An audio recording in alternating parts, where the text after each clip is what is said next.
Today's episode of SBJ I Factor is sponsored by Pepsi. Today on SBJ I Factor, we speak with Mark Tatum, who was named NBA Deputy Commissioner and Chief Operating Officer in February 2014.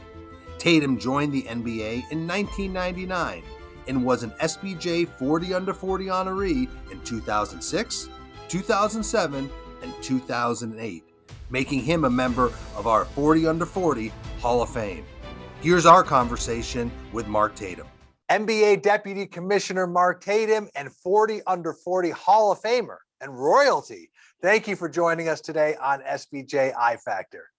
Thanks for having me, Abe. It's good to see you. It's great to see you. You know, you have a great story to tell, Mark, so let's get right to it. Born in Vietnam, your family moved to New York City, East Flatbush, if I'm correct, as a child. How did that influence you and guide your path? That's right. Yeah, so I was born in Vung Tau, Vietnam. My dad is Black. He grew up in Jamaica and Kingston, came to the States when he was a teenager, joined the U.S. Air Force, and then went to Vietnam, met my mother, fell in love, got married over there, had me, and then he brought us back. So, you know, one of the things that it brought us back to Brooklyn and East Flatbush, and that's where I grew up. And I went to public schools all through high school, PS 181, then IS 227 in Bensonhurst, and then I went to Brooklyn Tech High School and played baseball there. And so for me, growing up in Brooklyn was terrific because it was this incredible, not necessarily a melting pot, right? Because the neighborhoods when I was growing up were still very much segregated. Okay. However, there were so many different cultures and diversities. And I remember driving a couple of blocks and you would go from an all Black neighborhood to an all Hasidic Jewish neighborhood. And the junior high school where I went was in Bensonhurst, and at that time was an all Italian neighborhood. And so, you know, you had these different, I'd call it communities of people. But when you grew up in Brooklyn and you went to the schools that I did, you ended up going through these neighborhoods and seeing all these different cultures existing. And I just thought that was fascinating. And so, you know, the other thing I would say that really influenced me growing up in Brooklyn, well, one is just a recognition that my parents at 23 and 20 years old back in 1969 made this decision, my mother particularly at 20 years old, to leave her family in Vietnam and bring herself and me here to settle into this country. Like, you know, unfortunately, there were lots of kids that were born to U.S. servicemen back then whose you know, fathers decided not to bring them back. And so I always think about that decision that my parents made at such an early age and how different my life would be if they didn't make those decisions at that young age. Quite frankly, the age that my oldest son is now 20 years old, they were making those kind of life decisions. And so that's always, you know, I've always thought in the back of my mind how different my life could be. And that gives me an appreciation for life. Now, did she work? She did. Oh, one of the things that both my parents taught me growing up is the value of hard work. My mom actually worked two jobs. She was a cashier at a hardware store in Brooklyn, Sid's Hardware. And she was also a custodian, a janitor at Automotive High School. And that's how I spent my summers in high school, mopping floors, scrubbing chairs, gum off of floors. And that's how I spent my summers growing up. My dad was an engineer at the Brooklyn Hospital and ended up, he started off in the boiler room there and then progressed his way to be the director of engineering at the Brooklyn Hospital. So, you know, my parents taught me the value of hard work and respect. And I think those are lessons that I had to, you know, take with me growing up. Well, obviously, I love that story. So work ethic was definitely taught to you, but also there must have been a great stress on academics. And I know you love athletics. You said you played baseball, you went to Cornell, so you must have been a good student. Obviously, they really wanted you to do well in academics. When you're the oldest son of immigrant parents, there's one thing they want you to be, well, maybe two things, a doctor or a lawyer. And so the oldest, which was me, was going to be a doctor. And from the time I could remember, my parents would tell all of their friends, they'd tell me, they'd tell anyone that would listen, oh, this is our son, Mark. He's going to be a doctor. And so I went to high school, Brooklyn Tech, as a pre-med major, dissecting cats and the whole thing. Then I went to Cornell as a pre-med major. And then I took organic chemistry, Abe. And that's when I decided that I wasn't going to be a doctor. Love And it. that was one of the hardest decisions I had to make. And really one of well, two of the people that actually helped me make that decision were my brothers, who said, this is your life. This isn't mom and dad's life. This is your life. And if you don't want to be a doctor, then you shouldn't be a doctor. And I had a hard time. I remember the conversation had with mostly my dad. My mom was more understanding, but my dad, and that was one of the most difficult conversations I've ever had to have. But so that was my path. And then I didn't know what I wanted to do. But I got some great advice from the people at the Career Center office there, and they suggested me going into a path of business, and I ended up doing that. And the rest is history, as they say. So, but you played baseball at Cornell. I think you were an infielder, correct? That's right, second base. Yep. Second base. And, obviously, I know in your 40 under 40 write-ups, your greatest disappointment is that you couldn't become a professional athlete, but you went into sales, if I recall. I think you did some Clorox work and was it P&G, but you were focused on sales after college? That's right. That's right. So my first job after college was Procter and Gamble in their Okay. sales group, and they recruited on campus. And again, I had gotten this late start, right, in the business management world, because I did my first 2 years as a pre-med student. And so I then transferred into the undergraduate business management program at Cornell.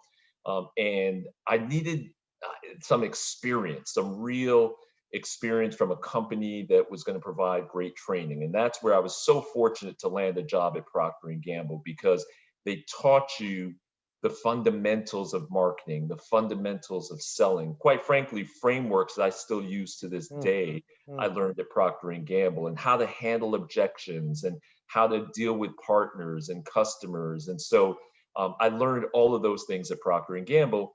And then the Clorox company recruited me to be a region sales manager when I was 25 years old. And I then ended up having responsibility for all of Clorox's Kingsford division business in the Northeast. So it was about $100 million territory. Wow. That I was managing at 25 years old. But there was something there that was missing, and that was that, as you mentioned, I actually played sports growing up. I played baseball all my life, and played at Cornell, and I sports was in my blood. It was my passion, and I felt like, is there something I could be doing that was more along the lines of sports? And that's when I decided to go back to business school and get my MBA and pursue a career in sports marketing.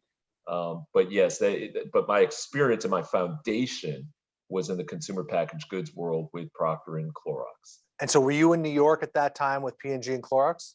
I was. My first territory in Procter and Gamble was actually called the Inner City Grocery Retail Organization. So I actually used to go into bodegas and Key Foods and C-Towns in New York City, actual supermarkets, and line up the Tide Bullseye on the shelf and deal with store managers and getting the product on the shelf.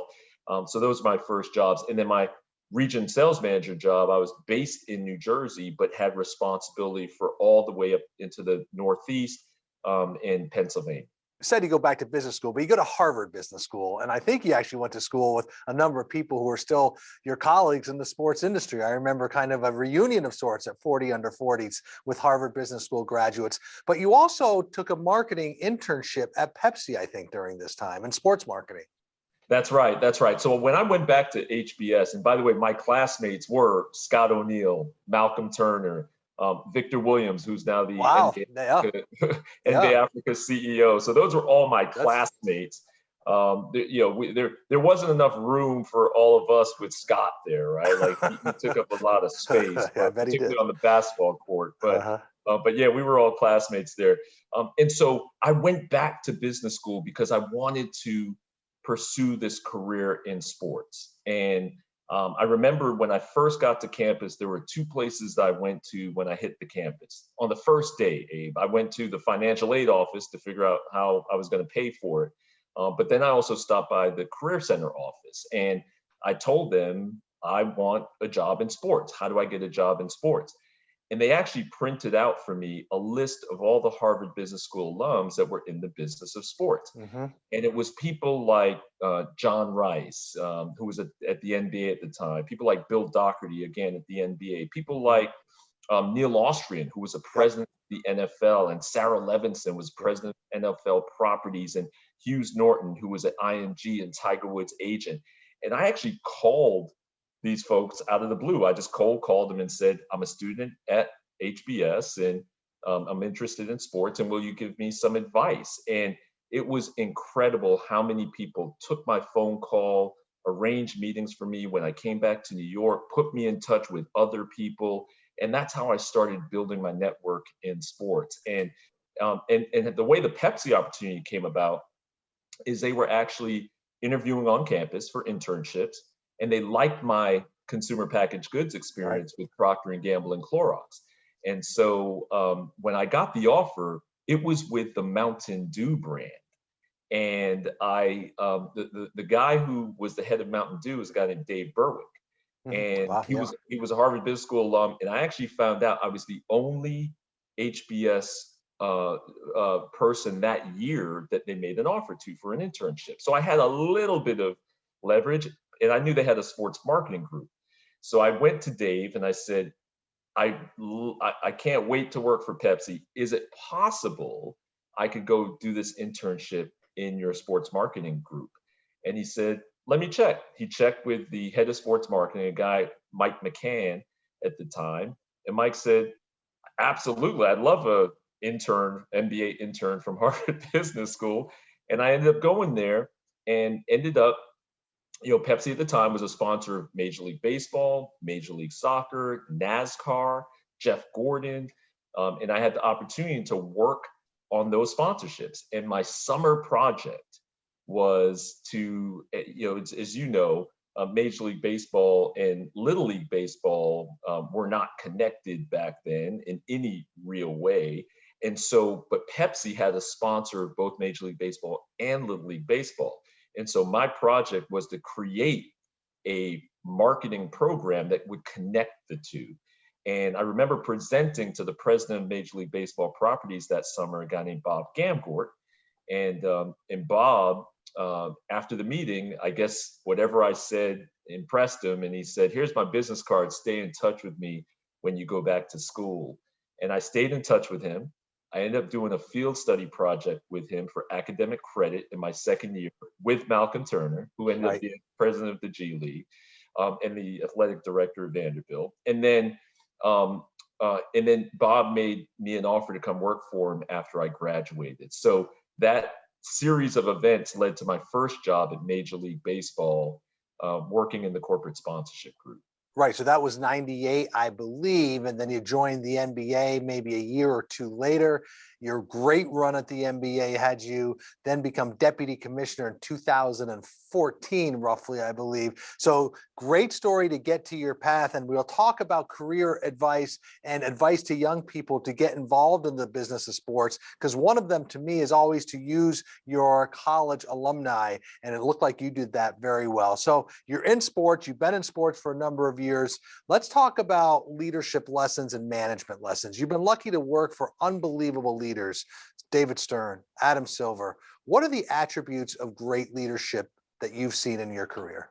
I've been so lucky, as you said, Abe, to work for true visionaries and I think the greatest of all time in the sports industry and in any business, quite frankly. And so to me, those characteristics that they all exhibit are to have this vision, to be very inspirational, to see things that people don't see, to be able to see around the corner, and then to really, have compassion. I think that's one of the most underestimated things about leaders is the leaders that I've been most inspired by are those that have compassion. And that it's not necessarily the things that you see, but it's the things that you don't see that they do behind the scenes that they never are looking for credit or get credit for. But great leaders do that. They have this incredible ability to bring people together, to communicate, and to get people rowing in the same direction. And so I've had the benefit, like you said, with the late David Stern, with Adam Silver, and even my bosses prior to that. I've had several mentors along the way everywhere I've been. People like Bob Gamgord at Major Yeah. League Baseball, and even at Procter and Gamble and Clorox, I had a guy named Russ Dunham and Grant LaMontagne, who were my uh, heads of the actual groups there, who were great inspirational leaders. So I had the chance to learn from a lot of them and incorporate a lot of the things that I learned into my style. So before we get to your style, I do want you to differentiate between compassion of the leaders that you've mentioned, but also being tough. Because we all know legendary stories of the late David Stern. He could cut to the chase, and he could be very, very at times gruff and very tough. I'm sure Adam can be too, but there is a difference between being a compassionate leader and also being a direct and tough leader. Yeah, and I actually think that's one of the things that has changed about my style, quite frankly, over the years. Is I used to be very non-confrontational, if you will, and sometimes a little bit passive. And I think over time, I've had to learn how to be more direct with people, and I've realized that by being direct, you're actually being helpful. It's not being mean, but it's being direct. It's being clear. And I think that people like Adam and David have a way of being clear, and Mhm. and I think that's just it saves a lot of time. It saves a lot of confusion. But the compassion that I'm talking about is, I think, a compassion for people and an Yes, understanding yes, for people. of So course. yes, you know, the leaders I've seen can be difficult on people, but then one of the things that people didn't see about David is after he would chew you out, he'd kind of come over and say, "How you doing, big guy? How are you doing?" Right. And he would check in on you, and so you knew that he was doing it in a way, out of his passion for the business or the issue, but that he still cared about you. And I think that's there's a difference there in leaders such as that. I do like that differentiate. And the people I've talked to about you, who you've managed and who you've led, they all cited your style very approachable. I won't call it easygoing, but easy in terms of getting to know you and getting have a conversation with you. Also, they say you're much of a consensus builder. Has that style? Would you agree with that? And how has that changed over the years?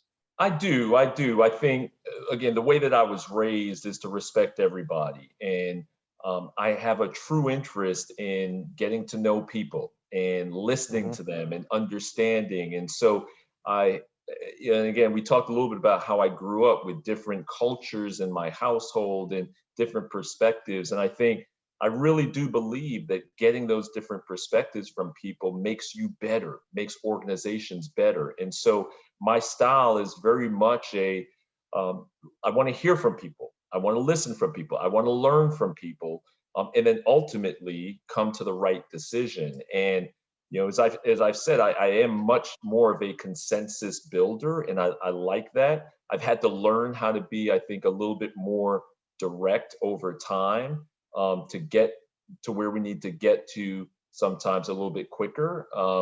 But that's something that I think learned how to do over time as a leader, because sometimes the consensus building, it takes time, Yeah. right? It takes time, and sometimes when you have a lot on your plate, sometimes you have to cut to the chase and say, "Hey, I know where we're going to end up here, so let me help you get there." Right. But I always appreciate and value getting people's points of views there, because I think part of great leadership is having humility and recognizing that you can't possibly know everything. And so I think, and I learn from people every single day, right? Hmm.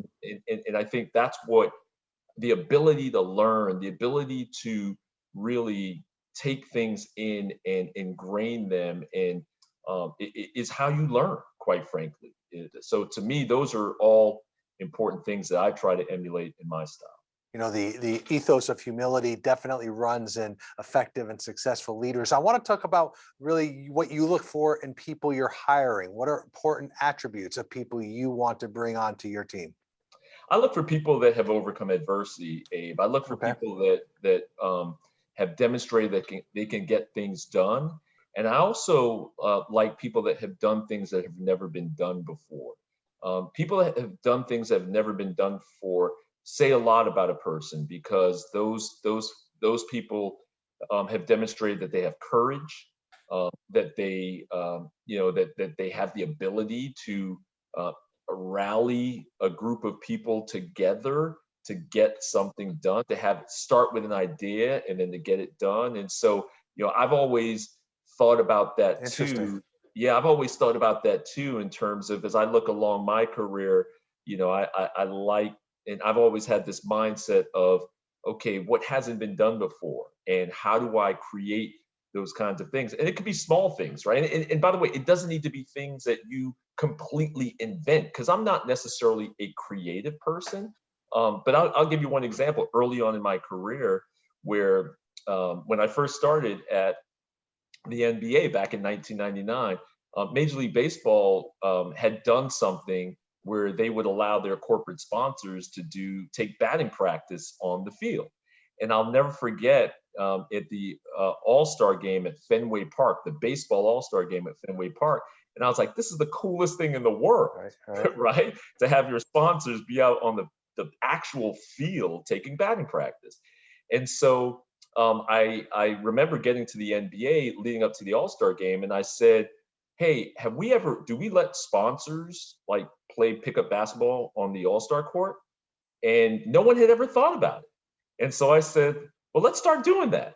And 20 years later, we're still doing it. And it's a great thing. But I think people who apply certain programs or things, or who are creative and are solutions oriented, those are the kinds of people that I try to hire. And again, people who have overcome adversity to get things done, because I know that no matter what's thrown at them, I mean, one of the things that is that you can almost guarantee in our business is that there are going to be things that you cannot predict and things that you cannot expect, and how you deal with those things, I think, is critical and important.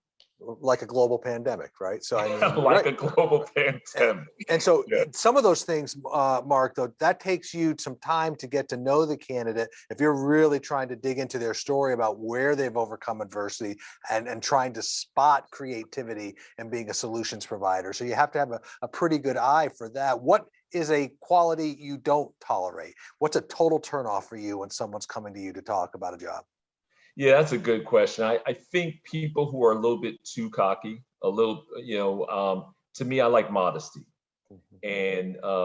And that's a turnoff to me when, and it's a balance, right? Because I think in interviews Mhm. too, you want to talk about yourself, but I think it's how you talk about yourself. And so to me, that's one of the big turnoffs for me and I think when I'm interviewing people, there has to be that connection, but not in a comfortable way per se, but just does that person have values? Does that person respect people? I oftentimes, whenever I'm interviewing somebody, I'll ask my assistant, how did the person, Right. tell me about how the person treated you. Did they address you by name? Were they nice? I'll get little tips like that, Yeah. because I think that says a lot about a person. If they and I've had that situation where my assistant said, yeah, the guy was a jerk. The Right. guy didn't say hello to me. The guy didn't say anything to me, and that tells me a lot about a person. Right. They may have been great and polite to you, but they didn't treat others well. And that's Absolutely. definitely a sign. As we wrap up here, Mark, a couple of other ones here. We talked about advice. And I know that between young people at Cornell, young people in your networks, friends of children of friends, they're probably all coming to you wanting to be the next Mark Tatum, wanting to be a deputy commissioner of a sports league. What advice do you have to young people to get into the business of sports?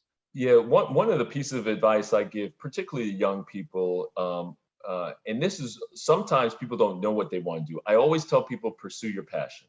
I always tell people to pursue your passion because, one of the most important decisions I made in my career is I was at this pivotal moment at the Clorox company where I was doing really well, right? I was a 25-year-old region sales manager. My next job was to go into headquarters. I mean, I was being told I was on this fast track at the Clorox company. And that was very attractive. I decided to give all that up to go back to business school. Didn't know how I was going to pay for it, like I mentioned earlier, to pursue this dream of sports. And I didn't know anybody in the sports business, and I didn't know if I would ever get a job in sports.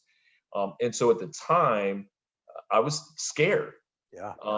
But it ended up working out. And to me, I think for young people in particular, I tell them life is too short. Pursue your passion. Go for it. Go for it. And then, take advantage, as you mentioned earlier, of the networks that you have. I think people don't realize, quite frankly, how just how connected they are, how small the world is. That they are probably only 1 or 2 degrees away from somebody who can actually help them in the business of sports. And I think building those relationships is important, no matter what industry you're in, but particularly the sports industry. I love that story because you basically took a big risk and a big bet on yourself to give that position up, because I'm sure it was a nice career path to go to Harvard Business School, but also really jump into the unknown. So that's anything you wish you did differently, or anything you look back on and say, if I knew then what I know now, I would have done this.